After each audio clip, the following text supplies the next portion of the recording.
எங்களை உன்னால் எதுவும் செய்ய இயலாது மகாகாளி. சென்று விடு. சென்று உன்னுடைய சக்திகளை எல்லாம் நான் அழித்த குழந்தைக்கு அர்ப்பணித்து விடு.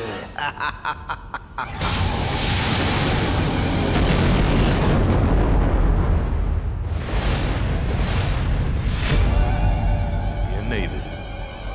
தாரகாசூரன் உருவாக்கிய கவசத்தையே உடைத்து விட்டாள்.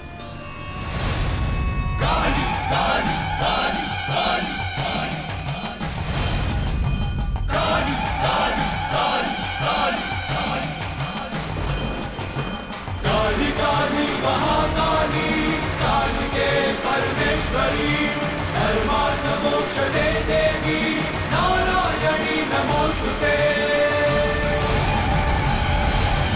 काली काली महाकाली कालिके परमेश्वरी धर्मार्थ मोक्ष दे देवी नारायणी नमोस्तुते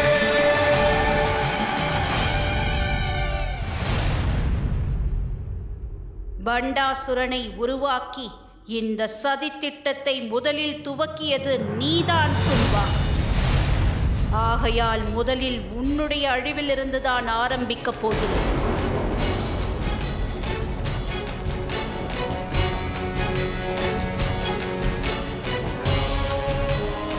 எங்களை காப்பதற்காகவே தாங்களை உருவாக்கினோம் தாரகாசுரா. என் தமையனை காப்பாற்றுங்கள்.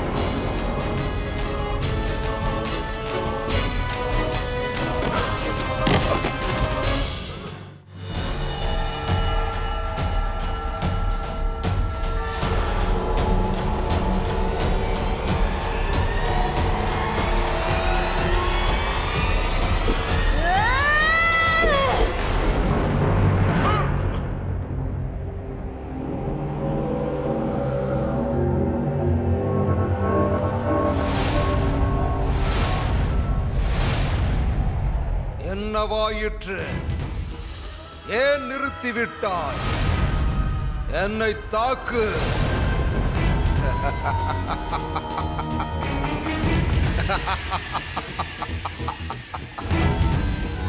எங்கள் மூவர் உயிரை எடுக்கத்தானே வந்தாய். உன் வாரிசை அழித்ததற்காக பழிவாங்கத்தானே வந்தாய். ஆனால் நான் இருக்கும் வரையில் அது நிறைவேறாது. சென்று விடு. சென்று உன் வாரிசிற்காக கண்ணீர் சிந்து போ.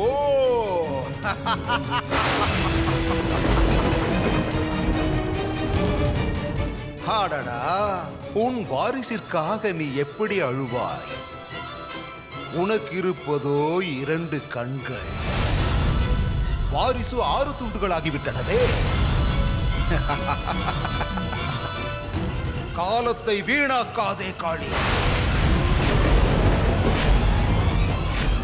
உன்னால் ஏதேனும் செய்ய முடிந்திருந்தால் நான் உனது வாரிசை 6 துண்டுகளாக்கிய போதே நீ என்னை பழிவாங்கி இருப்பாய். ஆனால் நீயோ ஒன்றும் செய்ய இயலாமல் அபலை பெண்ணாக பார்த்து கொண்டிருந்தாய். இப்பொழுதும் நீ நிர்கதியானவள். அபலை, வெட்டு என்னை வெட்டு. அப்படியே உன் கணவன் தந்த வரத்தையும் அழித்துவிடு.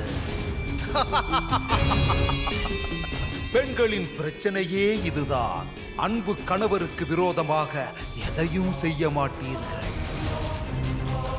கணவன் கொடுத்த வரத்தை மீறுவதற்கான எந்த சாமர்த்தியமும் உன்னிடமில்லை. ஏனெனில் நீ மகாதேவனின் மனைவி அல்ல, அவனது தாசியாவாய். தாசியாகவே இருப்பாய்.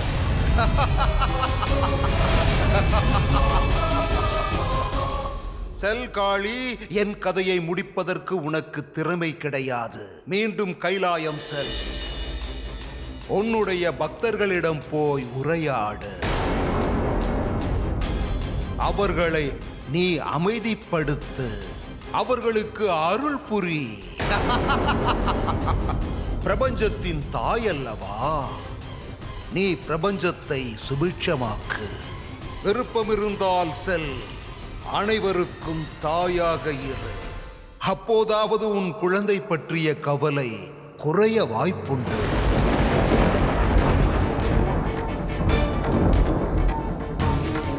ஏனெனில் பிரபஞ்சத்தின் தாயை நான் தாயாக்க விடவில்லை.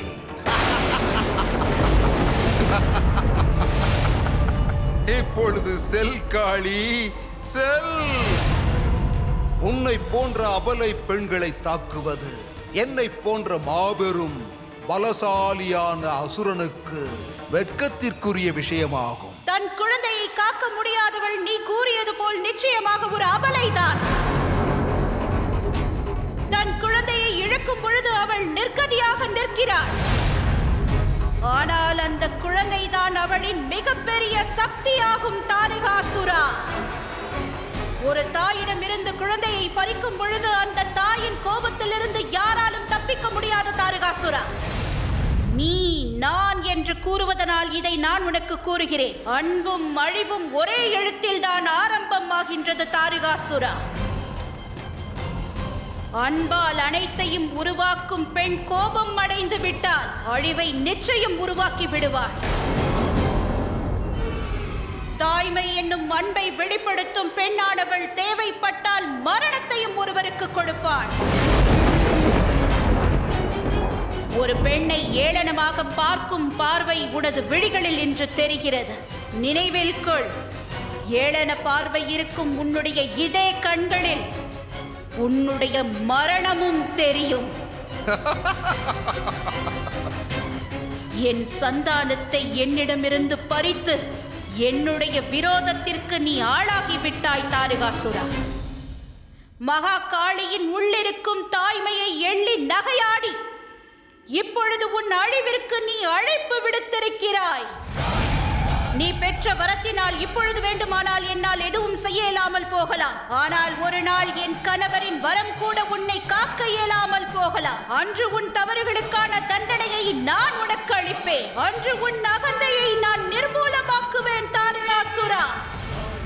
பெண்களின் கண்களில் கண்ணீரை வரவழைக்கும் உன் போன்ற துஷ்டர்களுக்கு அன்றுதான் ஒன்று தெரிய வரும். பெண்களின் கண்களில் இருந்து வரும் கண்ணீர் நெருப்பாக நம்மை அழித்துவிடும் என்பதை புரிந்து கொள்வார்கள்.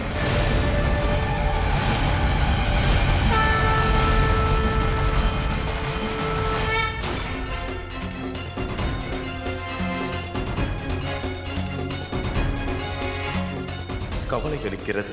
மகா காளி மற்றும் தாரகாசுரனுக்கு இடையிலான இந்த போட்டி எத்துணை பெரிய பிரச்சனையாக உருவெடுக்குமோ தெரியவில்லை. குரோதம் கொள்வது பலசாலியாக தோற்றமளிக்கும் நாராயணா. எனினும் மகா காளியின் மேல் எனக்கு நம்பிக்கை உள்ளது. மகா காளி தன் குரோதத்தை மட்டும் கட்டுப்படுத்தவில்லை, தாரகாசுரனுக்கு நான் அளித்த வரத்தையும் காத்துவிட்டாள். தங்கள் வரத்தை காளி காத்து விட்டாள்.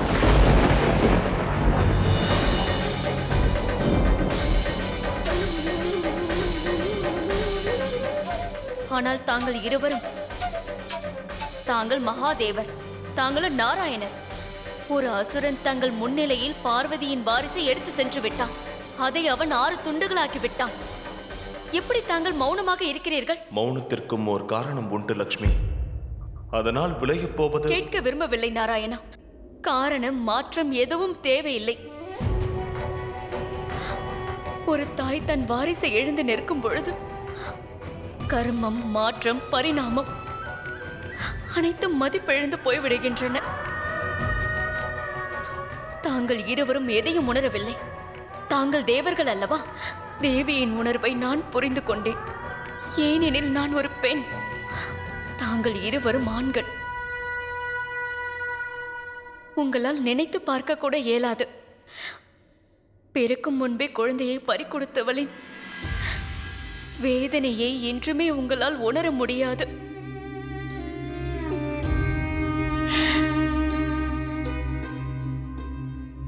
பார்வதி,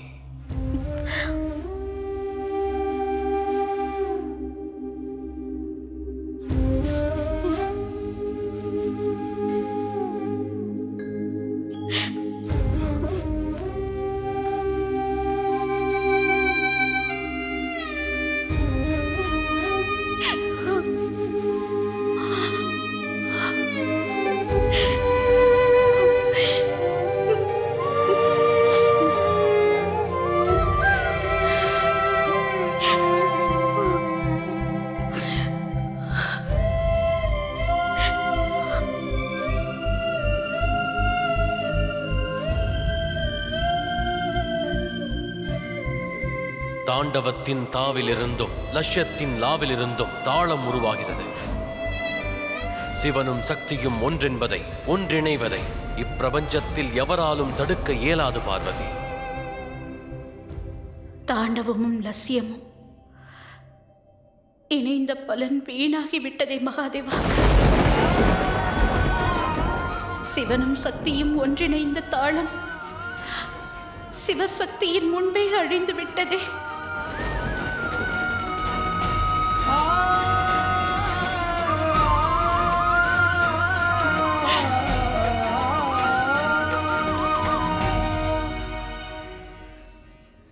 நான் இப்பொழுது குற்றம் சாட்டவோ உங்களை கேள்வி கேட்கவோ இங்கு வரவில்லை. நன்கு அறிவேன், நீங்கள் புரியும் ஒவ்வொரு காரியத்திற்கும் ஒரு காரணம் இருக்கும் என்பதை. ஆனால் அது என்ன காரணம்? எதற்காக நாம் நம்முடைய சக்தியால் ஒரு வாரிசை உருவாக்கினோம்? அசுரனின் முடிவே அதன் லட்சியம்.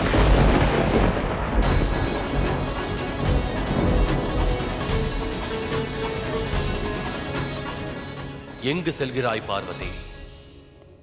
அது தங்களுக்கு தெரியாதா மகாதேவா? அதை நான் அறிவேன். அப்படியென்றால் நான் செல்வதற்கான காரணத்தையும் அறிவீர்கள் அல்லவா? எந்த வாரிசின் குரல் கைலாயம் முழுவதும் எதிரொலித்திருக்க வேண்டுமோ அந்த குரலுக்கான இறுதி அஞ்சலியை செலுத்தவே நான் சென்று கொண்டிருக்கிறேன். துண்டுகளாக சிதறி விழுந்த என் வாரிசுக்கு அஞ்சலி செலுத்த அத்துண்டுகளை இறுதியாக நான் தரிசிக்க விரும்புகிறேன். என் மனதில் இருக்கும் பழிவாங்கும் எண்ணம் குறைந்து விடக்கூடாது.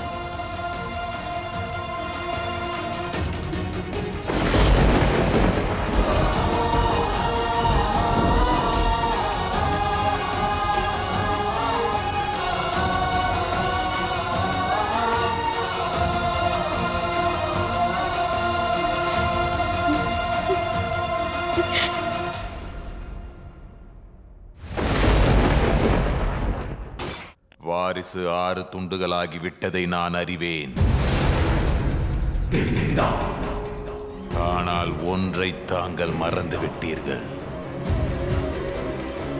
வால் 6ஆக முறிந்தால் என்ன, 8 ஆனால் என்ன?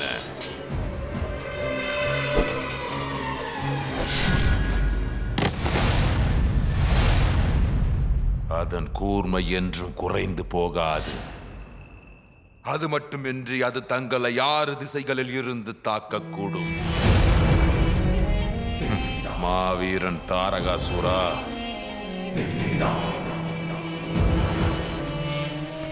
நீ கூறுவதும் சரிதான் சும்பா. நான் கூட கொஞ்சம் பேராசைப்பட்டு விட்டேன். இனி நாம் அந்த 6ஆக பிரிந்த அந்த துண்டுகளை தேடியாக வேண்டும். பிறகு அவற்றை பரிபூரணமாக அழித்து விட வேண்டும். ஆனால் இவை அனைத்தையும் பார்வதி அந்த சக்தி பிழம்பை தேடி செல்லும் முன்பாக செய்துவிட வேண்டும்.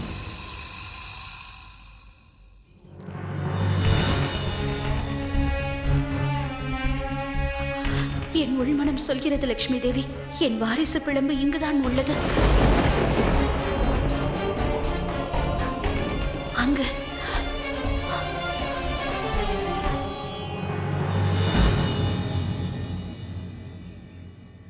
என்ன யோசனை லட்சுமி தேவி?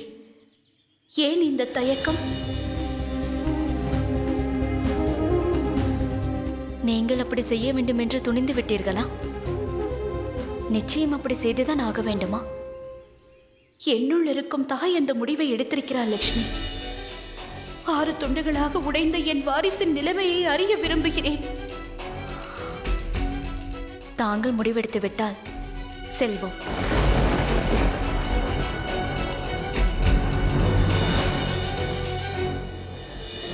பார்வதியின் மனநிலை என்னவென்பதை தாங்கள் அறிவீர்கள். இது உருவாக்கப்பட்ட சூழ்நிலை. இந்த சூழ்நிலையில் பார்வதி அங்கு செல்வது பாதுகாப்பாக இருக்குமா? தாங்கள் ஏன் அவரை தடுக்கவில்லை? பெண் ஒரு முறை முடிவெடுத்து விட்டால் அவளை தடுப்பதென்பது இயலாத செயல். செல் பார்வதி, முன்னேறிச் செல். உன் எண்ணப்படியே செல். நாம் சரியான திசையில் செல்கிறோமா பார்வதி?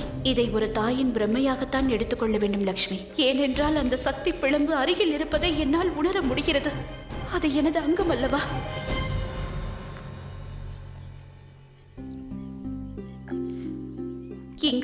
இங்குதான் அந்த சக்தி பிழம்பு விழுந்தது. ஆனால் அது இங்கிருந்து எங்கே சென்றது? அதை என்னால் அனுமானிக்க கூட முடியவில்லை. உங்கள் மனநிலையை நான் புரிந்து கொள்கிறேன் பார்வதி. தாங்கள் என்னை தவறாக நினைக்காதீர்கள் லட்சுமி. நான் சற்று நேரம் தனிமையில் இருக்க வேண்டும்.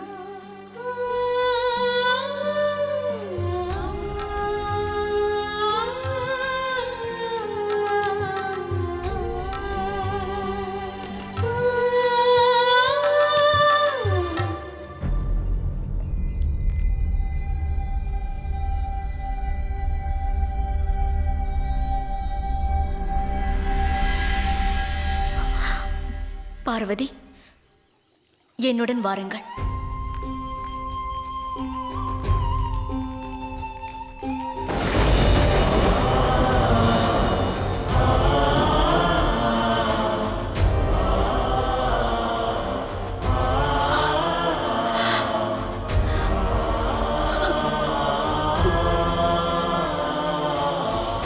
இயற்கையின் சக்தியை தாங்கள் புரிந்து கொண்டீர்களா பார்வதி?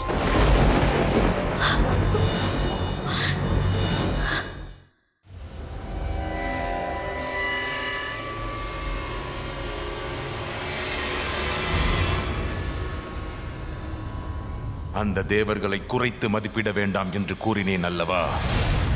பார்வதி அந்த சக்தி பிழம்பை இப்போது அடைந்திருப்பார்.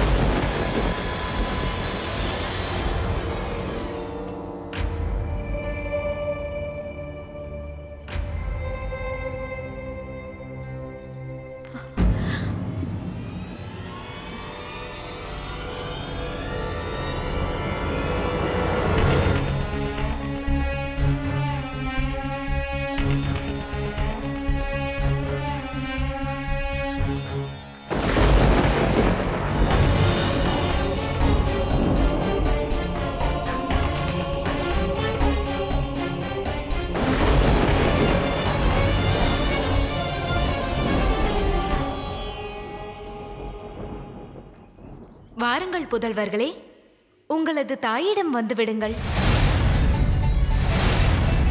இந்த கார்த்திகை பெண்களின் புதல்வர்களே, நதையில் இருந்தது போதும். வாருங்கள், உங்கள் தாயின் அருகில் இப்பொழுதே வந்துவிடுங்கள்.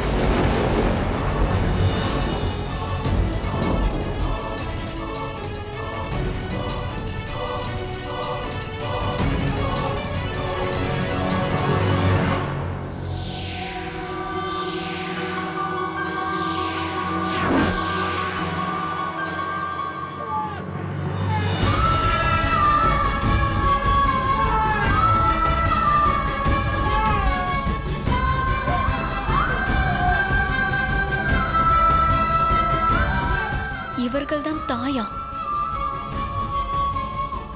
நாம் தவறாக கண்டறிந்துள்ளோம் என்று நினைக்கிறேன் பார்வதி. இல்லை லட்சுமி தேவி, ஒரு தாயானவள் தன் குழந்தையை கண்டறிவதில் எப்பொழுதும் தவறளிக்க மாட்டார். இது என் குழந்தைதான் என்பதை என்னால் உணர முடிகிறது. பிறகு இந்த பெண்கள் அவர்களது குழந்தை என்கிறார்களே, அவர்களிடம் கண்டிப்பாக உரையாட வேண்டும்.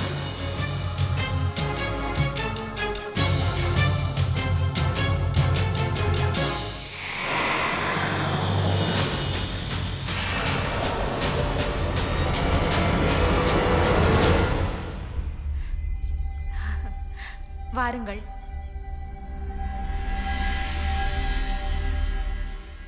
பார்த்து கொண்டிருப்பதால் எந்த பயனும் இல்லை பார்வதி. அதிசயம் என்னவென்றால், ஒரே வயதில் 6 பாலகர்கள், ஒரே இடத்தில் 6 பெண்களிடம் எப்படி? அவர்களிடம் கண்டிப்பாக உரையாட வேண்டும். இங்கு என்ன நடந்தது என்று அறிய வேண்டும். வாருங்கள் பார்வதி.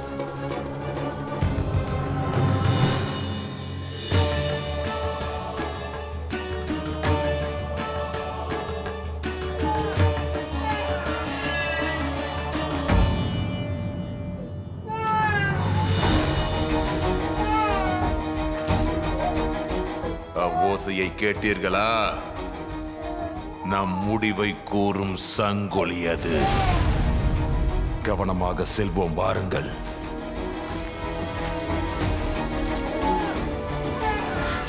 என்னுடைய வாரிசு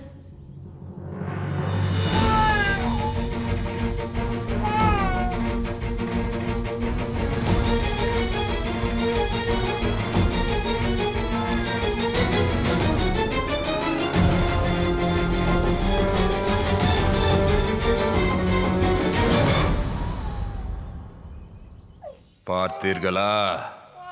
மாவீரன் தாரகாசுரா தங்கள் காலன் ஒன்றல்ல 6 வடிவம் எடுத்து விட்டான். ஏன் இவர்களை இப்போதே இங்கு அழித்துவிடக் கூடாது? இல்லை என்றால் தங்களின் அழிவு இங்கிருந்தே ஆரம்பமாகிவிடும். இந்த பாலகர்களுடன் சேர்த்து இந்த பெண்களையும் அழித்து விடலாம்.